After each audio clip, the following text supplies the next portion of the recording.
नमस्कार, मेरा नाम है दीपू शर्मा और इस वक्त आप देख रहे हैं सन एक्सप्रेस। और फिलहाल सन एक्सप्रेस के स्टूडियो में हम मौजूद हैं, हमारे कुछ पैनलिस्ट हैं और हम एक विषय पर, जो कि एक बहुत गंभीर मुद्दा है फिलहाल, उस पर चर्चा करेंगे ताकि किसी नतीजे तक पहुंच पाए। इस मुद्दे पर चर्चा करेंगे जिस तरह से हम देख रहे हैं कि पश्चिम बंगाल विधानसभा चुनाव की जब से घोषणा की गई है, उसके बाद से लगातार एक दल से दूसरे दल में लोगों का जाना चल रहा है, बड़े पैमाने पे चल रहा है। क्रिकेट को अनिश्चितताओं का खेल कहा जाता है, लेकिन फिलहाल पश्चिम बंगाल की राजनीति उससे भी ज्यादा अनिश्चित दिख रही है। हमारे देश में दल बदल की राजनीति कोई नई चीज नहीं है, ये पहली बार नहीं हुई है। 1967 में गयालाल एक ऐसे राजनीतिज्ञ थे जिन्होंने एक ही दिन में 3 बार दल बदला था। खैर, जो जीते हुए उम्मीदवार रहते हैं उनके लिए दल बदलने के लिए कुछ बड़े सारे नियम हैं, संविधान में भी उनके बारे में बताया गया है, बोला गया है। लेकिन क्या ऐसी वजह है क्यों नेता एक दल से दूसरे दल में जा रहे हैं? कल भाजपा की टिकटों की घोषणा हुई, उसके बाद लगातार हम देख रहे हैं कि उनके अपने ही खेमे में खलबली मच गई, लोग गुस्से में हैं। तृणमूल कांग्रेस ने जब टिकट की घोषणा की थी उसके बाद भी इसी तरह की एक बात उठी थी। तो क्या है पूरा का पूरा माजरा, ये हम जानेंगे। और इसके लिए हमारे साथ फिलहाल स्टूडियो में मौजूद हैं वरिष्ठ पत्रकार, शिक्षक हैं, नाट्यकर्मी हैं, डायरेक्टर हैं, पराग विश्वास जी। नमस्कार पराग जी, स्वागत है आपका। इसके साथ ही हमारे साथ जाने माने शहर के बुद्धिजीवी हैं, आपका तिस्ता हिमालय के संपादक हैं, पेशे से डॉक्टर भी हैं, डॉक्टर राजेंद्र प्रसाद सिंह जी। आपका भी स्वागत है सर सन एक्सप्रेस के स्टूडियो में। साथ ही हमारे साथ प्रोफेसर अजय कुमार साहू जी मौजूद हैं, जो सिलीगुड़ी कॉलेज में हिंदी विभाग के अध्यक्ष हैं, राजनीतिक विश्लेषक माने जाते हैं और जाना पहचाना नाम है, किसी पहचान के मोहताज नहीं है। तो मैं सीधे सवाल आज अजय जी आपसे करना चाहूंगा। प्रोफेसर साहब, आपसे ये जानना चाहूंगा कि 2013 के बाद से लगातार ये दल बदल जो है बंगाल में खास करके दिखने लगा, बंगाल जिसको वैकल्पिक राजनीति का केंद्र माना जाता है। अजय जी, एक बात बताएं आप ये कि क्या ऐसा हुआ अचानक से कि इस तरह से 2013 के बाद जो गति अगर 10 किलोमीटर प्रति घंटे की थी, तो अब वो 100 किलोमीटर प्रति घंटे की तरह से देखी जा रही है। क्यों अचानक से ऐसी होड़ क्यों लग गई, क्या है वजह? मेरी समझ से बंगाल आज भारत की राजनीति को तय करने वाला केंद्र बन गया है। इसलिए केंद्र की सारी शक्तियां एक साथ लगी हुई है बंगाल को अपने अधीन करने में, और इसका सीधा सीधा परिणाम यह निकल रहा है कि यहाँ के विधायक उस ओर जाने को इच्छुक दिखाई पड़ते हैं। भले ही यह कहा जाता है कि अंदरूनी या बोलने की, काम करने की वैसी छूट नहीं थी, हम कैद में थे, इसलिए आज दल बदल रहे हैं। लेकिन बात इससे भी कहीं आगे और गहरी यह है कि अब राजनीति का लक्ष्य राज्य और देश नहीं रह गया है।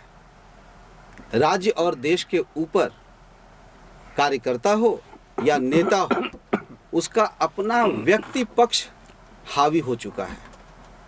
जहां कहीं अपने लिए खतरा दिखता है कि वह उस खतरे से बचने के लिए एक ही उपाय देखता है, एक ही रास्ता देखता है कि सामने वाले या दूसरे दल में शामिल हो जाओ। इस कारण से यह जो बात आई कि 10 किलोमीटर की स्पीड से जो बात घटित हो रही थी, आज 100 की गति पकड़ चुकी है वह बात। इसलिए एक ऐसी स्थिति आ चुकी है कि आज दल बदल की एक नई संस्कृति जन्म ले चुकी है, और यह बंगाल के लिए ही नहीं बल्कि पूरे भारतवर्ष के राजनीतिक पटल पर बहुत ही घना कोहरा की तरह है, साया की तरह है, बहुत बड़ा खतरा है और इसे समझने की जरूरत है। धन्यवाद अजय जी। लेकिन एक बात यहाँ पे ये भी उठी है जब व्यक्ति पक्ष की, डॉक्टर साहब मैं आपसे जानना चाहूंगा कि जब यहाँ पे अजय जी ने एक बात कही कि व्यक्ति पक्ष हावी हो गया है, जिसकी वजह से इस तरह से दल बदल यहाँ पे देखने को मिल रहा है पश्चिम बंगाल में खास करके। तो राजनीति शब्द का जब इस्तेमाल होता है, किसी राजनीतिज्ञ की बात होती है जो आम जनता के लिए काम करते हैं, उनके बारे में हम समझते हैं। अगर व्यक्ति पक्ष हावी है तो फिर आम जनता के लिए कैसे काम कर रहे हैं वो लोग? सबसे पहली बात तो यह है कि राजनीति अपने उद्देश्य से जो है भटकती हुई नज़र आ रही है। जो राजनीति पहले व्यक्तित्व और चरित्र का निर्माण करती थी, ऐसा लग रहा है कि वह राजनीति अब व्यक्ति और चरित्र का निर्माण नहीं कर पा रही है।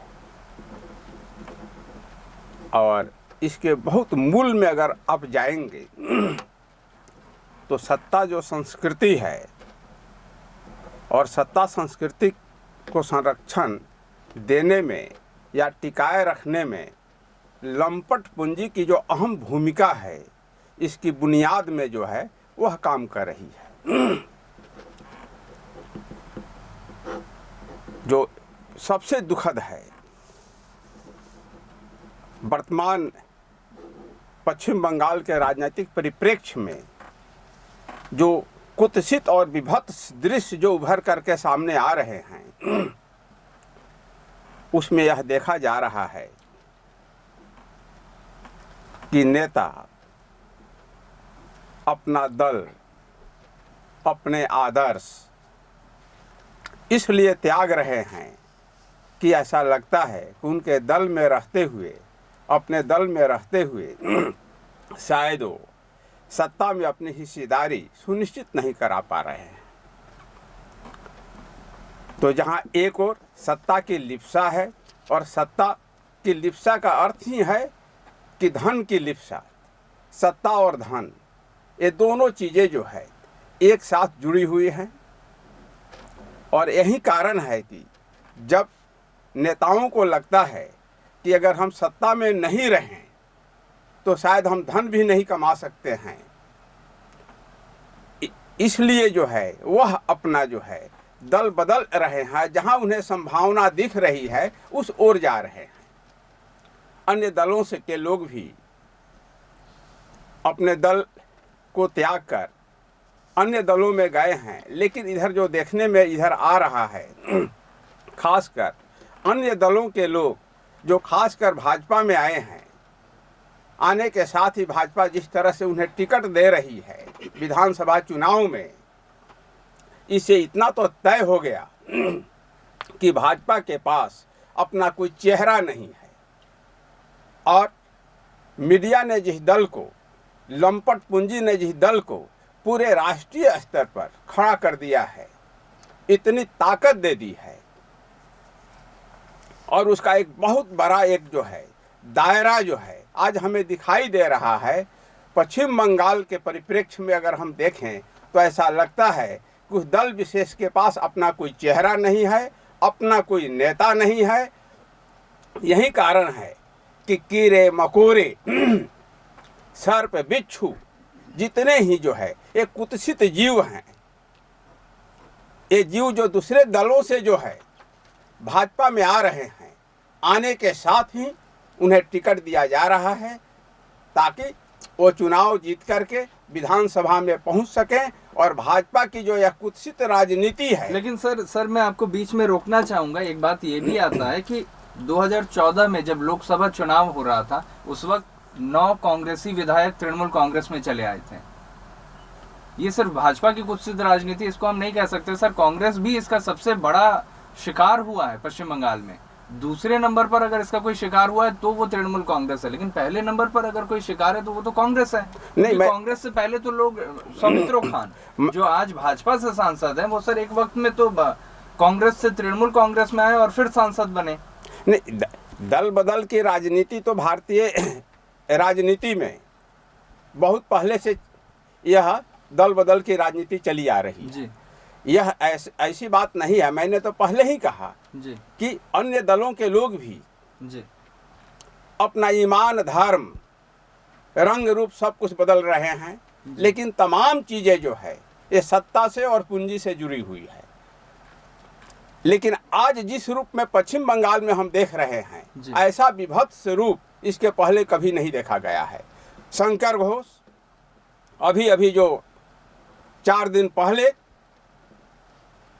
भाजपा की राजनीति को उन्होंने ग्रहण किया, भाजपा के झंडा को उठाया। आप जानते हैं कि वाम राजनीति का एक वह परिचित चेहरा रहे हैं और वाम राजनीति ने एक साधारण जो है स्टेट बॉय को, खुद भी अपने आप को स्टेट बॉय ही कहते हैं, काफ़ी कुछ दिया है, मेयर इन काउंसिल बनाया। लेकिन किस तरह एक ही झटके में वो तमाम वाम संस्कार को खारिज करते हुए भाजपा में शामिल हुए। और भाजपा की त्रासदी यह रही कि कांग्रेस शासन के दौरान, वाम शासन के दौरान, त्रिंका शासन के दौरान जिन भाजपाइयों ने संघर्ष किया, जिन भाजपाइयों ने जंग की, जिन भाजपाइयों ने कष्ट सहे और उन्होंने अपने दल को पश्चिम बंगाल में खड़ा किया, और ऐसा लग रहा था 3-4 महीना पहले तक कि भाजपा पश्चिम बंगाल की राजनीति में जो है सबसे अधिक ताकतवर, सबसे बड़ी शक्ति के रूप में उभर कर आ चुकी है और पश्चिम बंगाल में जो है वह सरकार बनाने जा रही है। वह भाजपा आज जो है अपने कैडरों को नज़रअंदाज करते हुए, अपने कैडरों को जो है पीछे ठेलते हुए, दल बदलुओं को, जिन्हें मैं बार बार कह रहा हूं कि कीड़े मकोड़े सांप बिच्छू को आज वह जगह दे रही है।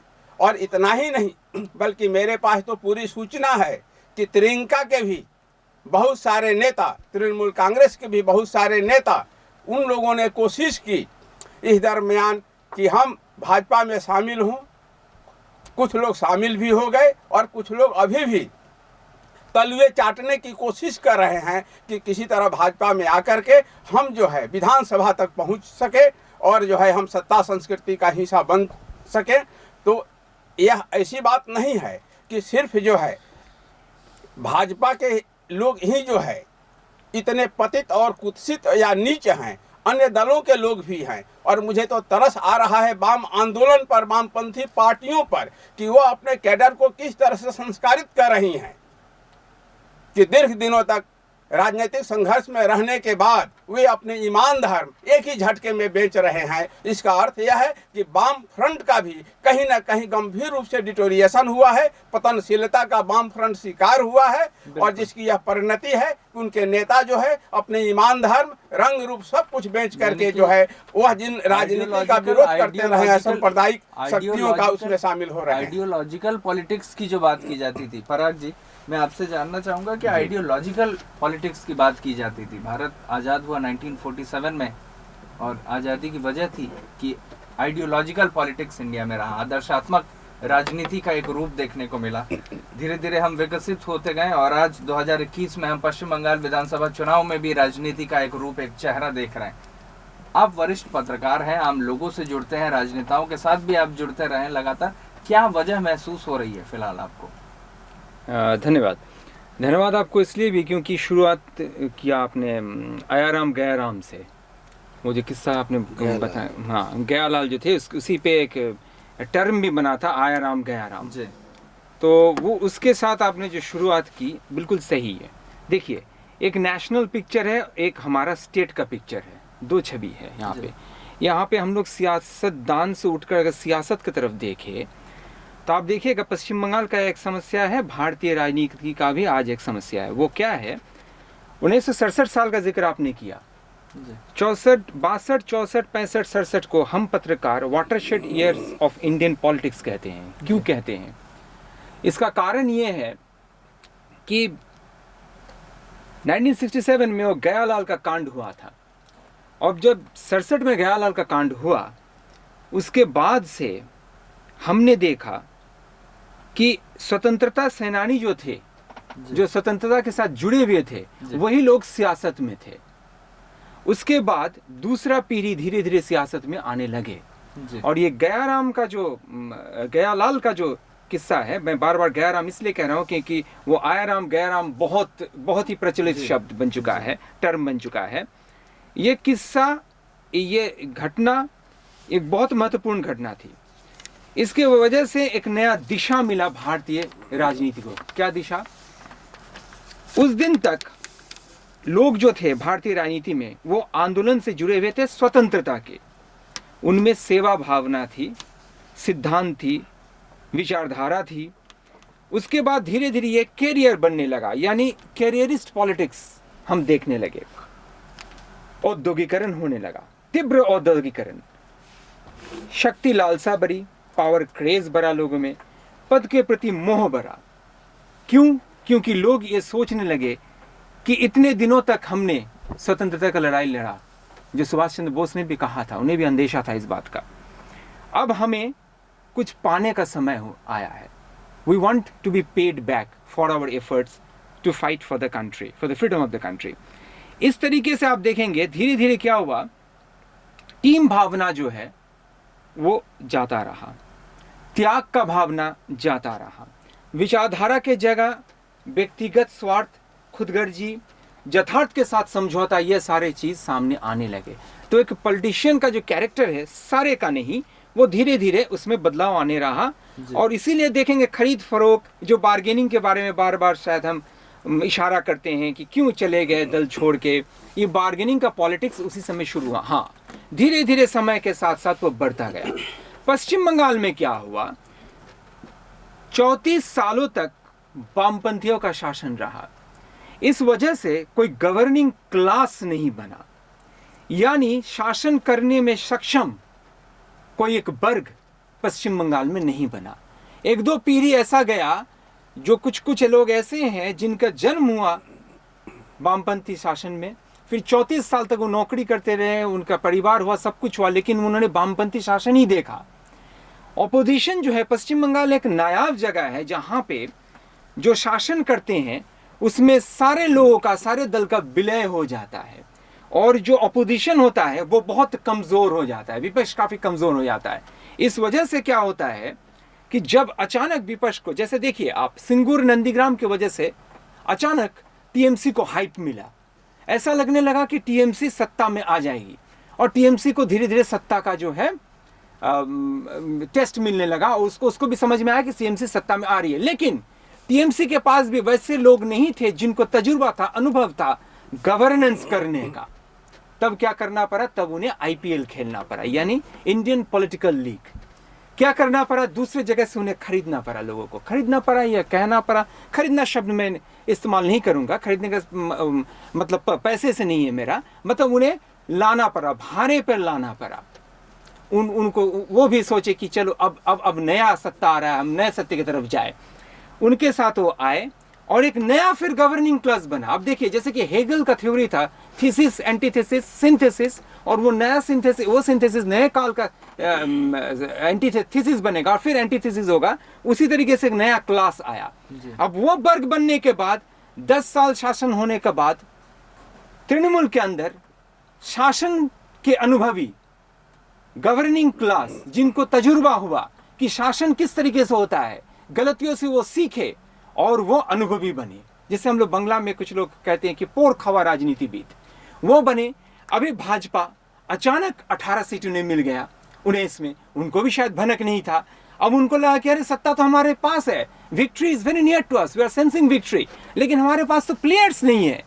फिर हमें जाना पड़ेगा आईपीएल में, यानी इंडियन पॉलिटिकल लीग। हमें भी बाहर से लाना पड़ेगा लोग, किसी भी तरीके से, जो बने बनाए लीडर से, जो लोगों के बने बनाए लीडर से, जिनके पास लोगों के छवि अच्छे हैं, जिनको लोग जानते हैं, पहचान है, जिनके साथ लोग आएंगे, उन्हें हम ले आते हैं अपने साथ। यही हुआ, स्थिति यही है। न तो हम भाजपा को कोस सकते हैं, ना ही हम तृणमूल को कोस सकते हैं, ना ही हम ये कह सकते हैं कि विचारधारा खत्म हो चुका है वामपंथियों का। नहीं, बिल्कुल नहीं। किसी का, मैं व्यक्तिगत रूप से ये समझता हूँ, किसी का विचारधारा खत्म नहीं हुआ है। ये वो कैरियरिस्ट पॉलिटिकल थियोरी जो है, उससे बढ़ा है ये चीज हम लोगों में।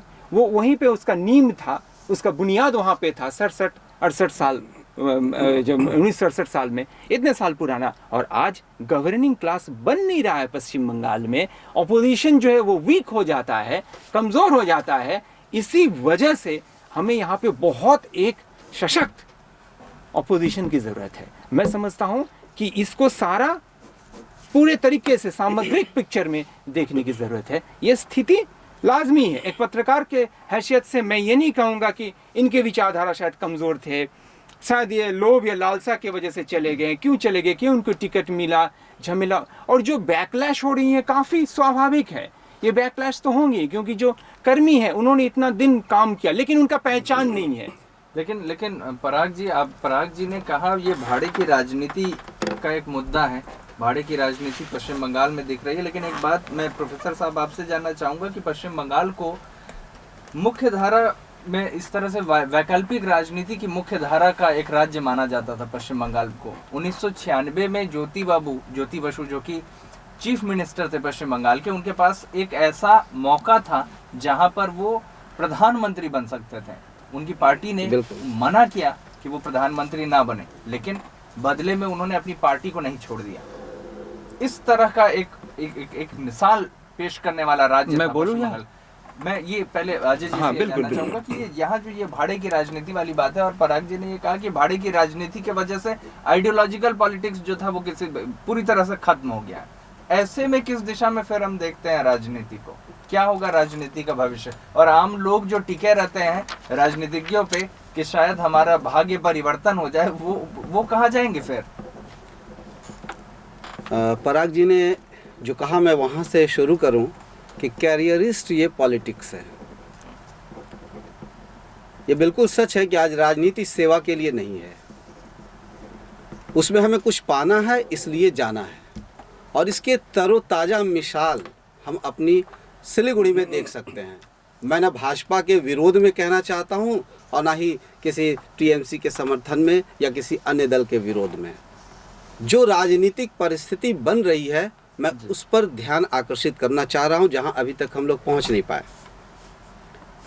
जब बात आती है कैरियरिस्ट पॉलिटिक्स की और उसका आधार हमारे नेता, यानी आज की राजनीति में जो दल बदलने वाले नेता है, जिनका जिक्र डॉक्टर साहब ने बखूबी किया कि कैसे वामपंथी रहते हुए आज भाजपा के पास चले गए। उनका यह तर्क है कि गरीबों के लिए काम करूंगा। मैं यहाँ इस परिचर्चा के जरिए आम जनता तक एक मैसेज देना चाहता हूँ कि ये नेता आपस में जो कुछ कर रहे हैं, वे राजनीति कर रहे हैं, एक दल दूसरे के साथ राजनीति कर रहे हैं, लेकिन असली राजनीति तो जनता के साथ हो रही है, जहाँ सचेत होने की जरूरत है। यदि कोई नेता या कार्यकर्ता इसलिए दल बदल रहा है कि गरीबों की सेवा करने वाला है, वहाँ जाकर तो क्या राष्ट्रीय स्तर पर जिस दल में गया उस दल का एक भी प्रयास गरीबों के हित में है? महंगाई जिस तरह से आकाश छू रही है, लाखों की संख्या में कर्मचारी धरने पर बैठ रहे हैं, ऐसी स्थिति में हम कैसे कह सकते हैं कि जिस दल में वे जा रहे हैं यह कह करके, चाहे हमारा शंकर घोष हो या मिथुन चक्रवर्ती, कि हम गरीबों की सेवा करेंगे? क्या वह सरकार गरीबों की सरकार है? यदि है तो अच्छी बात, तो उसका उदाहरण दे, और नहीं तो आम जनता को सचेत होने की जरूरत है। दूसरी बात मैं और एक जोड़ना चाहूँगा कि यह जो लोभ की बात बहुत सारी आई कि लोभ के कारण लोग जा रहे हैं, लेकिन लोभ के साथ साथ भय भी तो है, क्योंकि यह भी बीच में बात आई कि सीबीआई जैसे चुनाव आयोग का एक हिस्सा बन चुकी है। सीबीआई जो काम पहले कर सकती थी नहीं करेगी, लेकिन चुनाव के ठीक पहले करेगी। और ऐसे व्यक्ति पर हाथ मारो कि उसके आसपास वाले वैसे ही डर जाएं। तो कुछ तो लोभ के कारण जाते हैं, कुछ भय के कारण जाते हैं, और कुछ अपने दल में यह जो बात आती है कि जो उम्र हो जाए लेकिन हम ही बने रहेंगे, इसके कारण बंगाल की पूरी सत्ता ध्वस्त हो गई। लेकिन आज भी यह यदि मनोवृत्ति बनी हुई है और युवा शक्ति को यदि सही जगह नहीं मिली तो फिर युवा शक्ति भटकेगी, और इसी भटकाव का एक बहुत ही शॉकिंग परिणाम सिलीगुड़ी में हम देख रहे हैं कि हमारे बीच के हमारे साथी। मैं समझता हूँ कि ये सिर्फ सिलीगुड़ी की बात नहीं है प्रोफेसर साहब, क्योंकि वो चाहे राम से माफ कीजिएगा वाम से राम की तरफ जाना हो या फिर तृण के मूल से कमल के फूल की तरफ, बिल्कुल ये बात है। लेकिन चूंकि बंगाल की राजनीति पर बात हो रही है और सबसे निकटतम घटना हमारे सामने सिलीगुड़ी में है, तो वहाँ हमारा ध्यान जाना स्वाभाविक है। इसलिए मैं अंतिम एक बात कहना चाह रहा हूं कि एक दल दूसरे के साथ राजनीति कर रहे हैं, वे करेंगे, लेकिन असल में राजनीति हो जा रही है आम जनता के साथ, और आम जनता को अब सोचने समझने की जरूरत है। डॉक्टर साहब, मैं आपके पास आना चाहूंगा। एक बात आई कि आम आदमी को सोचने की, समझने की जरूरत है, विवेक से वोट डालने की जरूरत है।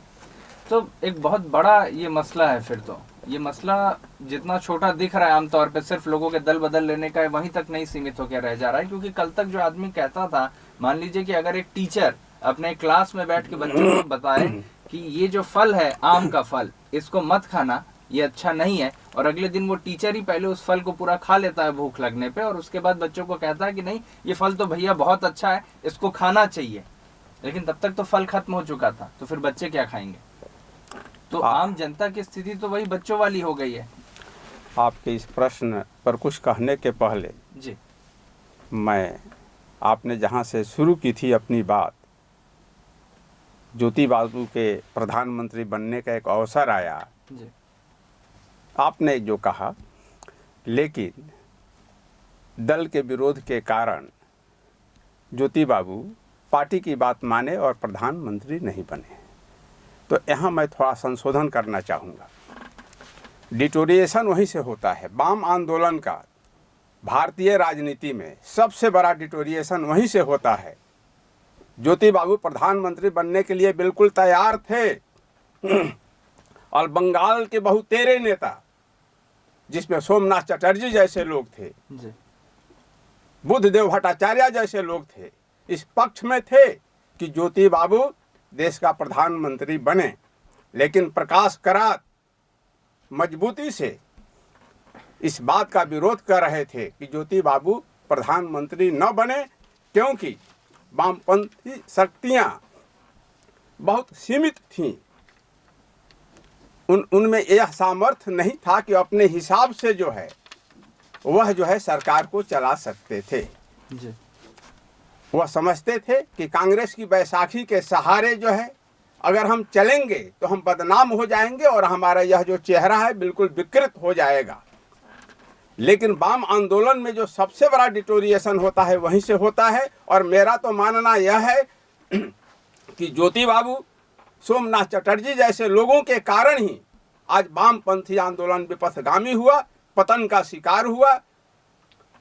कारण कि ज्योति बाबू को भारत की जनता ने, बंगाल की जनता ने इसलिए संसद में नहीं भेजा था, बंगाल के संसद में इसलिए नहीं भेजा था कि वे संसदीय गणतंत्र को अधिक मजबूत करें, बल्कि इसलिए भेजा था, जो समझने की चीज़ है, इसलिए मैं इस पर दो बात कहना चाहता हूँ। संसदीय गणतंत्र के प्रति जो लोगों के मन में मोह है, जो आकर्षण है, वह मोह और आकर्षण को वहां जाकर वह कम करें, अर्थात यह साबित करें कि हम यहाँ जो सुधार करना चाहते हैं, जो संशोधन करना चाहते हैं, देश को जो है नई दिशा देना चाहते हैं, यहाँ रहते हुए वह संभव नहीं है। एकमात्र जो है क्रांति ही जो है देश की अर्थनीति को, लोगों के मन मिजाज को और समाज को जो है बदल सकती है। लेकिन वह जो है संसदीय गणतंत्र के माया जाल में इस तरह उलझ गए कि उसको और इन्होंने मजबूत किया, उसके प्रति आकर्षण पैदा किया, बल्कि उसको कमजोर करने का काम नहीं किया। और यहीं से डिटोरिएशन शुरू होता है। परवर्ती काल में आप समझिए कि कारपोरेट ने, सर ये तो चलिए, ये तो हम समझ गए कि यहाँ से एक ऐसी पूरी की पूरी एक ऐसा एनवायरनमेंट बनता है, एक ऐसी हवा बनती है, एक ऐसी माया बन जाती है जहाँ से कहीं ना कहीं डिफ्लेमेशन शुरू हो जाता है वाम राजनीति का। लेकिन फिलहाल आज हम वाम राजनीति से पे मुख्य मुद्दा हमारा नहीं है। मुख्य मुद्दा है कि दल बदल की राजनीति से बंगाल कितना प्रभावित होगा, कहाँ जाएगा, आगे कहाँ है भविष्य, आम लोगों का क्या होगा। सर, ऐसे लोग जो किसी राजनेता पे भरोसा करते हैं और उसके पीछे हो लेते हैं, वो राजनेता अपनी जो वैचारिक एक अपनी जो पृष्ठभूमि थी, अपना जो धरातल था, अपनी जो आइडियोलॉजी थी, उसको अचानक से छोड़ देता है। किस तरफ जा रहा है बंगाल? बंगाल में दो धारा जो है दिखाई दे रही है। जी सर। एक धारा है जो समझौता करके किसी तरह सत्ता में बने रहना चाहती है। जी सर। और एक धारा यह है कि जो सांप्रदायिक शक्तियां हैं, जो नस्लीय शक्तियां हैं, जो देश को तोड़ने वाली शक्तियां हैं, जो फासिस्ट ताकतें हैं, उसके चरित्र को चिन्हित ही नहीं कर रही हैं, बल्कि वह खास धारा जो है उन शक्तियों के खिलाफ जो उनकी सामर्थ्य और शक्ति है वह मुहिम चला रही हैं, लोगों को सजग और सतर्क कर रही हैं। आने वाले दिनों में मेरा मानना है कि यह जो प्रगतिशील धारा है, जो सांप्रदायिक ताकतों के खिलाफ, देश तोड़ने वाली शक्तियों के खिलाफ, अराजकता के खिलाफ जो मुहिम चला रही है फासिस्ट विरोधी ताकतें, आने वाले दिनों में वो निर्णायक साबित होंगी। लेकिन फिलहाल बंगाल की जनता जो है जी। वह असमंजस में है, किन कर्तव्य विमूढ़ है, वह समझ नहीं पा रही है कि हम क्या निर्णय लें। जो समझ रहे हैं वो तो अपना निर्णय इस चुनाव में देंगे ही, लेकिन मूल रूप से जो बात हमें समझनी है कि हम जो भारतीय हैं, हम कभी भी जो है घातक लोगों को, धोखेबाज को, दल बदलुओं को बहुत अधिक महत्व नहीं देते हैं। आप देखेंगे लेकिन सर बहुत ऐसे तो ढेरों उदाहरण है। अब बहुत कम लोग, सौमित्र खां को सर देख लीजिए, कांग्रेस से तृणमूल में आए तभी भी सांसद बने, उसके बाद भाजपा में गए फिर भी सांसद बने। लेकिन अगर कहें तो हम को सर देख लीजिए, दर्जनों लोगों की हम दुर्गति को गिना सकते हैं जिनको खारिज कर दिया गया। थोड़े समय तक सत्ता में बने रहते हैं, चमक दमक रहती है, लेकिन बाद में उन्हें कुत्ता सियार भी नहीं पूछता है, दल बदलुओं को। उदाहरण के तौर पर आप देख सकते हैं हमारे पूर्व मेयर इन काउंसिल रह चुके हैं नानटू पाल जी, वह तृणमूल से जो है रिजाइन करके, इसलिए कि उन्हें टिकट नहीं मिला, वो उन्होंने भाजपा में जाने की कोशिश की, लेकिन जब भाजपा ने उन्हें तरजीह नहीं दी तब आज किस तरह घरेर छेले बारीर छेले का नारा दे करके अब भी वह जो है कुछ पाने की उम्मीद को लेकर दर दर जो है भाजपा के द्वार पर ठिकाने भटक रहे हैं। तो ऐसा डिटोरिएशन जो है होगा बंगाल की राजनीति में, जहां सुभाष चंद्र पैदा हुए, जहां खुदीराम पैदा हुए, जहां बादल और दिनेश पैदा हुए, और जिन लोगों ने क्रांतिकारी जो है चेतना को विकसित किया, उस भूमि में जो है इस तरह के जो है लोग पैदा हो रहे हैं। यह बंगाल की संस्कृति, बंगाल का जो मिजाज है बिल्कुल उसके विपरीत है, और बंगाल की जनता इसको खारिज करेगी। हो सकता है कि चंद लोग इसे इन सब चीज़ों को स्वीकार करेंगे, लेकिन दल बदलुओं को तरजीह नहीं देंगे। कुछ दल बदलू हैं जो प्रकाश में आ गए हैं, कुछ ऐसे भी लोग हैं जो दल बदलना चाहते थे लेकिन पूरी तरह प्रकाश में नहीं आ पाए हैं, लेकिन लोग उन्हें समझ रहे हैं। मैं नहीं समझता हूं कि आने वाले दिनों में उनका भविष्य उज्जवल होगा, लेकिन बंगाल की जनता पर मुझे भरोसा है, विश्वास है, वह दल बदलुओं को तरजीह नहीं देगी। और बंगाल की मुख्य जो प्रगतिशील धारा जो है, क्रांतिकारी जो धारा है, जो वह धारा अब भी जो है सांप्रदायिकता के खिलाफ, नस्लीय विद्वेष के खिलाफ, फिरका परस्ती के खिलाफ, उन्माद के खिलाफ आज भी जो है, आज भी प्रयत्नशील है वो जनता, संघर्षशील है जनता। हो सकता है कि उसकी शक्ति सीमित है, इसलिए वो प्रभावकारी जो है रूप में हमारे सामने वह शक्ति नहीं आ रही है, नहीं दिख रही है, लेकिन मैं हताश नहीं हूँ और आपको भी कहता हूँ हताश होने की जरूरत नहीं। डॉक्टर साहब अभी आप ये जो बात कह रहे थे कि बंगाल की जनता जो भी राय है अपनी राय दे देगी, ये तो एक बात है, ये जनता की बात है। लेकिन पराग जी मैं आपके पास आना चाहूंगा कि आपने कहा पहले तो कि कैरियर परक पॉलिटिक्स हो गया है, अपने फायदे के लिए व्यक्ति पक्ष हावी है, ये बात आई प्रोफेसर साहब की तरफ से। तो फिर जो लोग सेलिब्रिटी हैं, जिनके पास ऐसा माना जाता है कि पहले से बहुत नेम और फेम दोनों है, नाम और पैसा दोनों है, फिर ये क्यों, इनको क्या जरूरत ऐसी आ पड़ी कि अचानक से सेलिब्रिटीज की एक होड़ लग गई है दल बदलने की? बिल्कुल, मैं एक मिसाल से शुरू करना चाहूँगा। पहले आपने देखा कि जब चूंकि आप स्टूडियो के सिंटैक्स के अनुसार आप बाएं तरफ बैठे हुए हैं, मैं पहले आपके तरफ देख के बात करना शुरू किया था। फिर जब कैमरामैन ने मुझे इशारा किया कि नहीं, you have to look into straight in the camera, तो मैं कैमरा में देखा। ये जो दिशा देने वाली बात होती है ना, पहले उसको मैं 2 मिनट बोल लूँ, जैसे कि सिंह जी और अजय जी बोल रहे थे। तो जो आम जनता है लोकतंत्र में, उनको दिशा देने की ज़रूरत है, लेकिन देंगे कौन? बाहर से आके कोई देंगे नहीं, हमें खुद दिशा देना पड़ेगा। फिर मैं आपके मुद्दे पर आ रहा हूँ। देखिए, अभी जो है इंडियन टीम में जब लोग खेलते हैं और आईपीएल में जो खेलते हैं, तो भावना अलग अलग होती है। और मुझे अफसोस नहीं है, क्योंकि ये कॉर्पोरेट पॉलिटिक्स बन गया है। और जैसे कि आदमी प्रमोशन के लिए काम करते हैं, एक कंपनी से दूसरा कंपनी जाते हैं, ये सरलीकरण हो रहा है शायद, मैं समझता हूँ, लेकिन ऐसा ही कुछ है। तो एक दल से जब दूसरे दल में जाते हैं, तो उन्होंने सिद्धांत छोड़ दिया, भावनाएं को आहत किया। इससे बड़ी बात यह है कि अगर हम पॉलिटिकल साइंस में चले जाए, तो सोशल कॉन्ट्रैक्ट थ्योरी जो है, जो इसको बुनियाद मानते हैं हम डेमोक्रेसी का, लोकतंत्र का, वहाँ पे हम क्या देखते हैं? हम जनरल विल के बारे में देखते हैं, रूसो का। हम हॉब्स लॉ रूसो के बारे में जानते हैं, सभी लोग जानते हैं, मैं डिटेल्स में नहीं जाना चाहता हूँ। वहाँ पे हम कॉन्ट्रैक्चुअल मेंटालिटी के बारे में बात करते हैं। तो आम आदमी को ये देखना चाहिए कि कोई अगर ये कह रहा है कि मैं আমার এখানে দম আটকে আসছিল, আমি কাজ করতে পারছিলাম না, तो उसको ये कहना चाहिए, ठीक है, এবার तो आपने ऑक्सीजन पे গেছেন, अब तो आपको ऑक्सीजन मिल गया, आप दूसरे दल में चले गए हैं, you work and give us the issues that we want. अगर कोई दल ये कह रहा है कि खेला होबे, और लोग वहाँ पे, जब मैंने आज देखा है कि कोई नेता किसी दल के वो कुछ कहना चाह रहे हैं, लेकिन लोग जो है आम आदमी कह रहे हैं कि खेला होबे, this is very dangerous, this is very dangerous for the future of Bengal politics and Indian politics. क्योंकि वो जो नेता है, वो कुछ पॉलिसीज के बारे में बोलना चाह रहे हैं, लेकिन ये खेला हॉबे में कहीं पे लोग एंजॉय कर रहे हैं। लोगों को सीरियस होना पड़ेगा, क्योंकि लोकतंत्र में आखिरी वजह लोकतंत्र की जो है वो जनता है। जनता को सीरियस होना पड़ेगा। मैं बिल्कुल सहमत हूँ आप दोनों से कि जागरूकता आनी पड़ेगी। और ये जो लंपट पूंजी के बारे में आप कह रहे हैं, लंपन एलिमेंट्स, ये कहीं ना कहीं हमारे समाज में भी धीरे धीरे बढ़ रहे हैं, इसको भी घटाने की आवश्यकता है। दीपू जी, मैं भूल गया, आप क्या सवाल किए थे आपने? मेरा सीधा सवाल पराग जी, सेलिब्रिटीज क्यों आ रहे हैं? Thank you very much.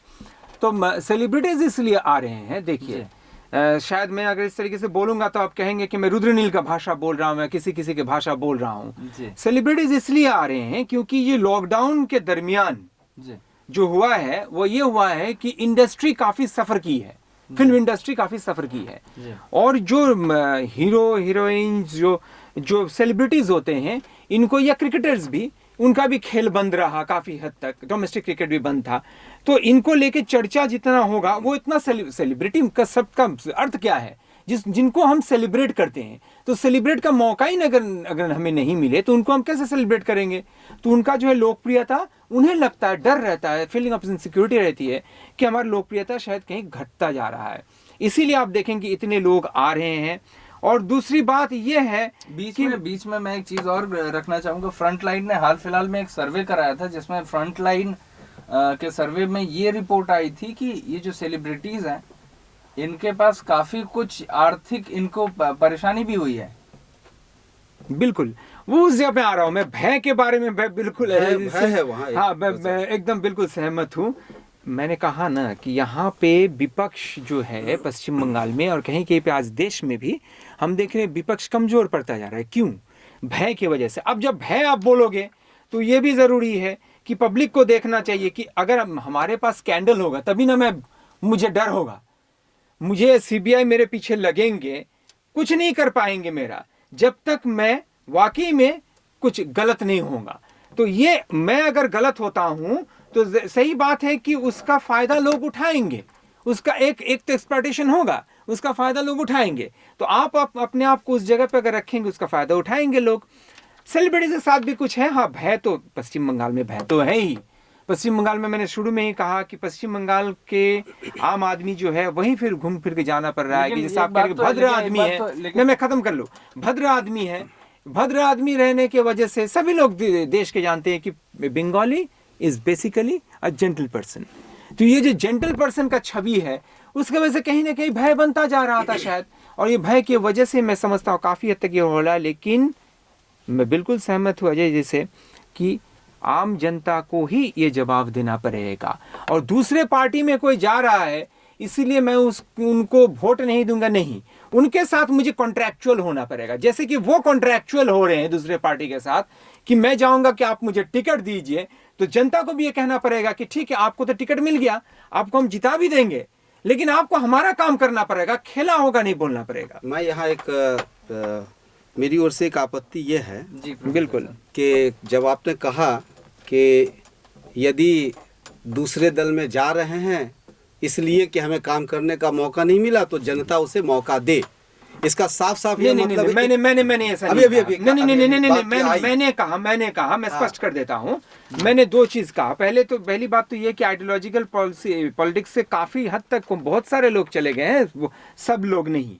सबसे पहले ये मैंने ये कहा कि अगर कोई एक दल से पर्सन ए या बी, मैं नाम नहीं ले रहा हूं, पर्सन ए मान लीजिए एक दल से लेके दूसरे दल में चले जाते हैं, व्यक्तिगत निजी स्वार्थ के लिए भी चले जाते हैं, मैं मान के चलता हूं, कॉन्ट्रैक्चुअल रिलेशन में जाते हैं कि आप मुझे टिकट दीजिए मैं आपके दल में जाऊंगा, वो बात अब छोड़ दीजिए। वो तो महत उद्देश्य है जिसको बंगला में कहते हैं कि वो लोगों के सामने ये कह रहे हैं कि मैं काम नहीं कर पा रहा था, मेरा दम घुट रहा था, ये सब तो समझने वाली बात है, ये हम समझते हैं, हम ये परिपक्वता हमारे में है, ये मैच्योर है हम कि वो क्यों गए हैं।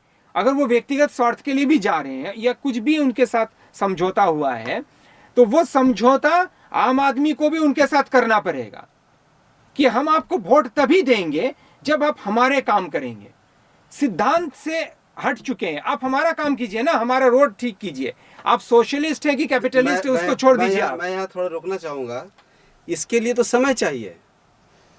अभी तो जब चुनाव की घोषणा हो गई तो न सरकार कोई कुछ काम करने की स्थिति में है नहीं, तो जनता कहाँ से इस दिशा में आश्वस्त होगी। मेरी यहाँ आपत्ति यह है कि हम जिस दल में जा रहे हैं यह घोषणा करके कि यहाँ काम करने को नहीं मिला तो वहाँ जाकर मैं काम करूँगा, उस दल का भी तो एक राष्ट्रीय स्थानीय कोई चरित्र है, क्योंकि कोई भी नेता अपने दल के अनुशासन से बाहर नहीं जा सकता। और दल के अनुशासन के नाम पर क्या कुछ हो रहा है देश में। अब ऐसे समय में एक जनता पर पूरा का पूरा भार हम नहीं छोड़ सकते हैं कि हाँ आप जब आए हैं तो हमारा काम करें। उदाहरण के तौर पर कल जो हमारे कल यदि कोई एक कार्यकर्ता या नेता दूसरे दल में गया तो उससे हम कैसे एक कॉन्ट्रैक्ट में आएंगे कि आप हमारा यह काम करेंगे तब हम चुनाव जिताएंगे। ये तो कर ही नहीं सकते हैं। ये प्रॉब्लम हमारे मानसिकता में हो रही है, मैं बता रहा हूँ। इसलिए एक बात मुझे लगती है, मैं किसी को सपोर्ट नहीं कर रहा हूँ कि आज मान लीजिए कोई चला गया है उसको मैं सपोर्ट कर रहा हूँ। को खारिज करने का वक्त आ गया है। एक और बात आती है, आप गौर से देखें, अधिकतर दल बदलुओं को लोग खारिज करेंगे। डॉक्टर साहब, एंटी डिफेक्शन लॉ सुनिए ना, जो सवाल ये नहीं है मैं दल बदलुओं को खारिज करना चाहिए, जो राजनीति विशेष मैंने पहले ही बताया। सुनिए, मैंने पहले ये बताया सिंह जी, एक मिनट मुझे खत्म करने दीजिए। मैंने पहले ये बताया कि ये जो कॉर्पोरेट कल्चर हुआ है ये बेसिक कॉर्पोरेट कल्चर से भी बदतर हो चुका है। मैं इसे मान रहा हूँ कि बदतर हो चुका है। और जो आप कल्चर है तो ऐसी स्थिति में कॉन्ट्रैक्ट में कैसे आएंगे? ऐसा है, जनता कॉन्ट्रैक्ट में कैसे आएगी आज के दल बदलुओं के साथ? अरे भाई यहाँ ये आप क्यों नहीं समझते हैं, जो एक कॉर्पोरेट कल्चर है वही उस लंपट पूंजी का उत्स वही है और पूरी राजनीति को विकृत करने में उसकी सबसे बड़ी भूमिका है। कौन नहीं जानता है कि खरीदे जा रहे हैं विधायक। जिस राजनीतिक विशेष का केंद्रीय नेतृत्व तमाम संवैधानिक संस्थाओं पर कब्जा करते जा रहा है। ये देखिए, ये जो आप कह रहे हो ना, ये आज जो नहीं आज उस दल विशेष में जा करके उस दल के चरित्र को समझना होगा। आज उस दल विशेष में जा करके क्या यह संभव है? चरित्र दल का भारतीय राजनीति में ये संभव है कि लोग जो है सुधार कर पाएंगे, इस चीज से आप सहमत है कि नहीं? ये सत्ता को हथियाना उनका, देखिए सत्ता को हथियाना, देखिए आज भी चुनाव होगा ना, आप देखेंगे 66% से लेकर 80% तक वोटिंग पड़ेगा। नोटा कितना पड़ेगा आप देखिएगा। हम यहाँ बैठ के चिल्लाएंगे कि सिद्धांत से हट गए हैं, किसी ना किसी को तो जाके वो वोट दे रहा है, इसका मतलब थोड़ा तो उसमें उम्मीद है। और आप जो कह रहे हैं कि कंफ्यूज हो गया है, तो कंफ्यूज तो होगा ही। अगर 3-4 पार्टी अगर उसके साथ सामने जाता है और ये देखता है कि वो देखते हैं कि इतने सारे नेता जो थे टीएमसी में थे वो भाजपा में चले जा रहे हैं, उन्हें ले लिया जा रहा है, फिर भाजपा में उनको टिकट दिया जा रहा है। आप देखिए, आप भाजपा के लीडर्स को मैं मानता हूं, आप खारिज कर देंगे जो नए उनको ये दिया गया है। अब आप जब उनके साथ जो टीएमसी के, मैं साफ साफ ऐसे पूछना चाहूँगा, उनके विपक्ष में जो टीएमसी या किसी दूसरे दल के जो लीडर को वो वोट देंगे, किस आधार पर देंगे? कि उन्होंने दल नहीं छोड़ा, यही आधार होगा सिर्फ? नहीं, यहाँ पर कि तो वो काम करने वाला कि आदमी काम करने आधार क्या होगा? उस दल के चरित्र को पहले देखना होगा। मैं बार बार कह रहा हूँ सर, जब मेरे नल में पानी नहीं आ रहा है तो मुझे कोई हेगल या मार्क्सिज्म सुनाएगा तो मैं नहीं सुनूंगा।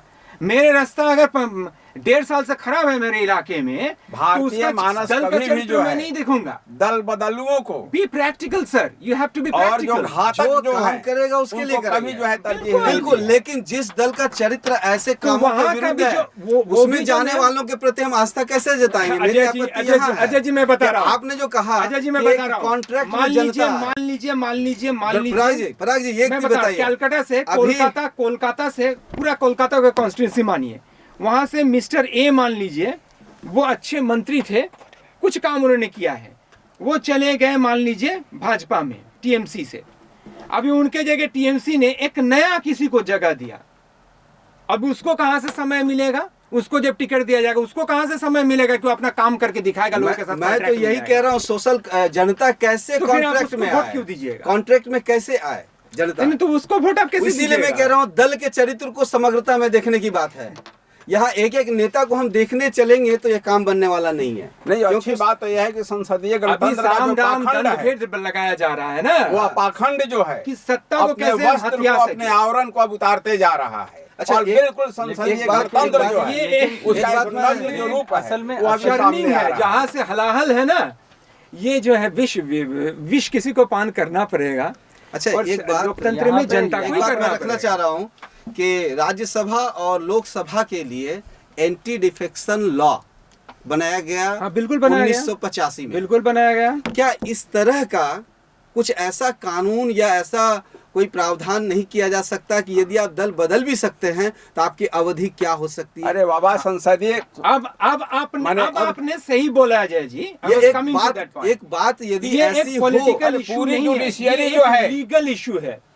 लंपट पूंजी की गिरफ्त में है, पूरी मैं जुडिशियरी यही की कहूँगा गिरफ्त कि में अगर है। आप यही बात है। जुडिशरी पे आक्रमण सुनिए, करेंगे, लंपट हाँ। पूंजी वालों के साथ कॉन्ट्रैक्ट में आम जनता, भोली भाली सच्चाई जनता है कि कैसे जाए? मैं जो भी आपको बता रहा संवैधानिक हूं। संस्थाएं अभी हैं आप अजय उस जी पर जो है आपने केंद्र सही सरकार कब्जा करके बैठी हुई है। इस मसले का नहीं, हल इस यहाँ मसले है। का यहाँ सत्य है। सत्य बोलने इस से हम मसले डर का रहे है, हैं, लीगल- सही बात हम लीगल- नहीं कह पा रहे हैं। नहीं, हल ये ना है तो हम एग्जीक्यूटिव को लॉ- कोसे, लॉ को ना उस हम रूप में जुडिशियल ढाला रंजन गोगोई को सर, देखिए, लेकिन लेकिन कि वह राम जन्मभूमि पर फैसला देता है हम लेजिस्लेचर और तुरंत उसको जो है लीगल एक लॉ इन प्लेस होनी इसलिए चाहिए। कि स्वपन घोष को बीजेपी जो है राज्यसभा में कि भेज आपने दिया। स्वपन जीता घोष को है। इसीलिए राज्यसभा से इस्तीफा आपने पहले देना जीता है तो पड़ा। आपने जीता है तो 5 साल की अवधि तक आपको रहना पड़ेगा उस दल में।